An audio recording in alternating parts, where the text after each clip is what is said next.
सन के प्यार साला चाइना के माल ह। ई का बोलता ए लड़की सन के प्यार साला चाइना के माल ह, समझला।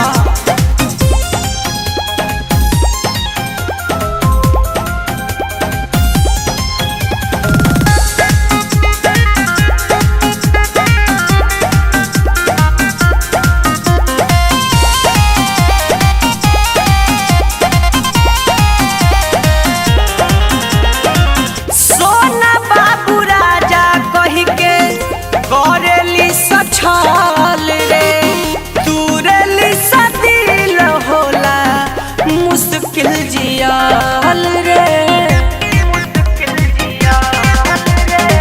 सोना बाबू राजा कही के करेली सछल रे तुरली सदिल होला मुश्किल जियाल रे।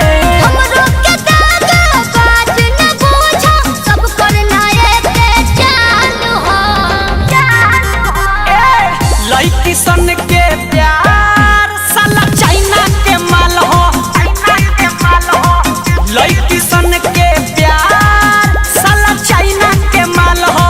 समझावत नहीं समझ जाना तो दोसर के काल चाइना के माल हो। चाइना के माल हो।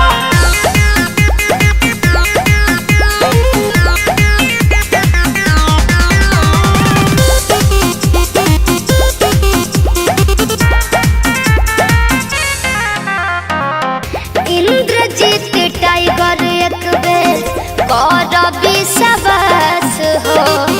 चंदन चंचल के रखब दिलवा के पास हो। इंद्रजीत टाइगर एक बेर कर विश्वास हो। चंदन चंचल के रखब दिलवा के पास हो। करा भरोसा दे हम न धोखा जिंदगी के हमरो सवाल हो।